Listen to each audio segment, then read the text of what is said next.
Happy Monday, everybody, and thanks for visiting my channel. This week in the Game Lab, while my kids are behaving, I'm checking out Ghouls N Ghosts for the SEGA Genesis. Programmed by Sonic the Hedgehog creator Yuji Naka, Ghouls N Ghosts is the story of a knight in his underwear saving his fair princess from the devil. Beelzebub? Loki. Whatever. So, do you need Sega's version of poking yourself in the eye of the video game? Well, please like, subscribe to the channel, hit the notification bell, and try to relax because it's time for Ghouls N Ghosts.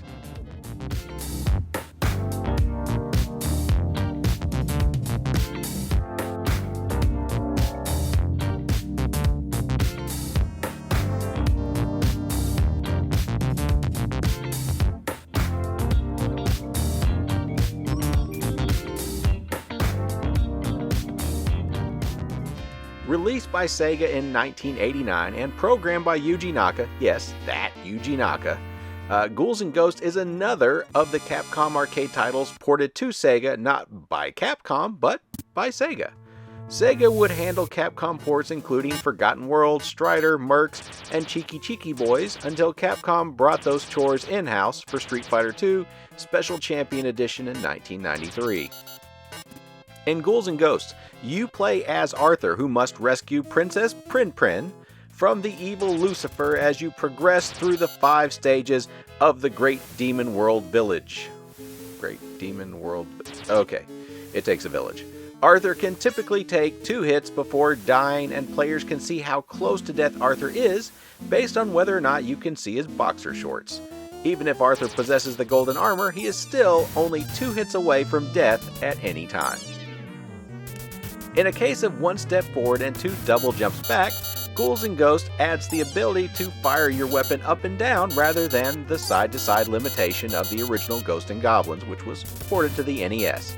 Arthur may also obtain the golden armor, which adds a secondary attack if the player holds down the fire button until a meter is charged.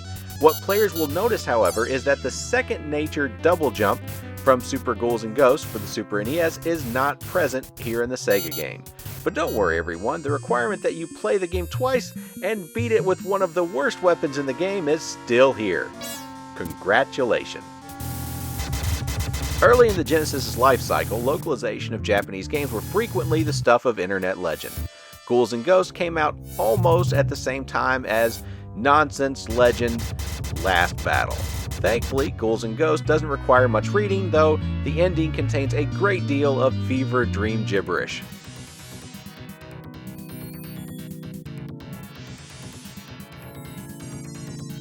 Thankfully, Arthur has defeated Loki, warrior strongest in the world. The Ghosts N Goblins series has always been about soul-crushing difficulty. They're hard. All of them. They've always been hard. They are cheap shot artists like the worst trolls on the internet. The game literally pantses you for making a mistake, exposing your underwear to anyone watching you play. The crazy thing is how beloved this series is amongst gamers. The more G&G mistreats us and makes us look stupid, the more we love it. It turns us into old-timers and ducks, but we still play it. We go back to it partially because even though it is anger-inducing on a level all its own, it is fair based on the physics and rules it establishes for itself. You have to remember areas and memorize safe routes through portions of the game, but once you do, you will feel a great deal of satisfaction for your accomplishments. You may not have cured cancer today, but you're going to walk around like you did. The boss fights are actually easier in this game than some of the other areas of the game where you have to deal with the Red Arremer Kings, and the Pigmans, and the Demons Dayflies, and the Fire Bats, and this freaking guy, and those things. Prin is worth it, right? Loki himself is probably one of the easier bosses in the game if you aren't psyched out due to his size and the shock that you were actually at the end of the game. It's not so hard. As usual, the weapons range from Power Trip to Hit Reset if you grab it. Though the gold armor does a little to redeem some of the lesser weapons, the axe with the golden armor makes Pigmen and Armor Kings a little easier anyway. The graphics do a decent job of replicating the spirit of the arcade game, though the Genesis color palette does show its limitations here and there, causing some of the bigger backgrounds to lose some fidelity and show that speckled pixel art that devs would fall back on from time to time. It isn't a huge deal though, it is more noticeable on modern TVs with modern gameplay solutions like the Retrons and the RetroTinks. Still, the game does look like it's being played in front of cardboard stage play scenery at times. The characters and villains, however, do retain all of the Capcom house style charm, and you'd love looking at them if they just weren't so good at killing you all the time.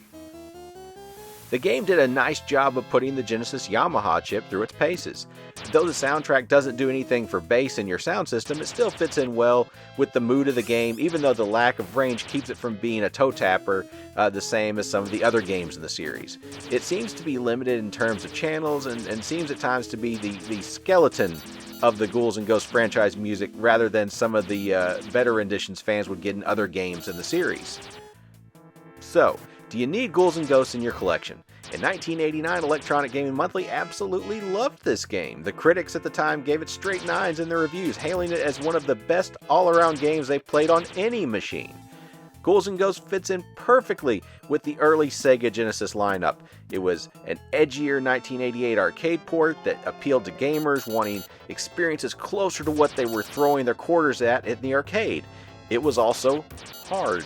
Very, very hard. If you're playing all your games on original hardware, then you're probably nostalgic for games like this, and you probably already have this game and just want me to validate the amount of time you've spent already playing this game in your life. So, good job. You are Warrior the strongest in the world. For others who may have missed this as a kid or someone just now getting into retro gaming, this game is one of the best ever made. That doesn't mean people with modern taste will just gush at it.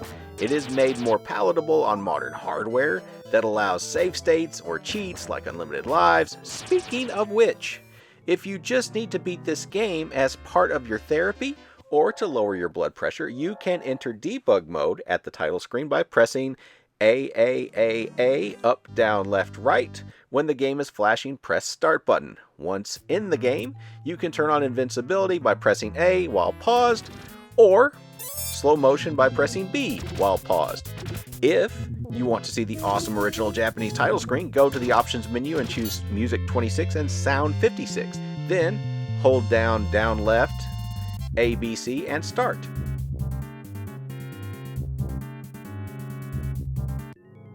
Finally, you can level select by pressing up, down, left, right a few times at the title screen, then entering a combination on the D-pad while pressing start, like, I don't know, down and right, and start to go straight to Loki. But why would you want to cheat? You are, after all, Warrior strongest in the world, and you should tough it out and play it all the way through like a real gamer. Because this game should be in your collection. It's in my collection. It should be in everybody's collection. So go out and find it. Pay them their blood money on the secondary market or get it on a virtual console on some system, some Capcom collection. But play this game. So anyway, I hope you enjoyed this video. And no matter what your questions are about toys, the universe, everything, remember, the answer is always to have fun. And if you're going to rescue a princess from the Lord of Evil, you should probably pack clean underwear. I really do appreciate you spending time with me. If you want to help me do more like this, please like and subscribe, share on your social media stuff so I can grow the channel. Until next time, everybody. What? Until next time, everybody.